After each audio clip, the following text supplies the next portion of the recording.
Oui, il n'avait pas du tout de fonction à la mairie. Personne n'a pris en charge les frais d'hébergement de Gabriel Mazenef. Il se trouve, je suis navré de vous le dire, que je le connais, d'accord, et que je vais tout de même essayer de faire en sorte qu'on ne le traite pas comme si c'était l'ogre de je ne sais pas où.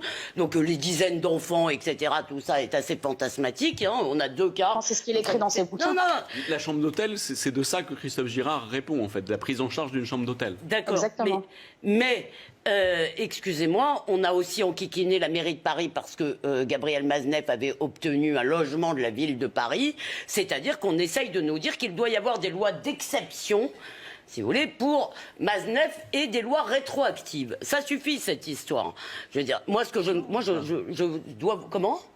Non, mais la question, c'est le soutien qu'à un moment donné, on accorde à une personnalité en dépit de comportements qu'elle peut avoir. D'accord. Et alors, vous allez juger tous mes amis en disant est-ce que vos amis sont tous assez ceci, assez non, mais cela? là, on parle de pédocriminalité. Non, là, on parle d'un homme. Mazenef. On parle d'un homme. Mazenef. Attendez, excusez-moi.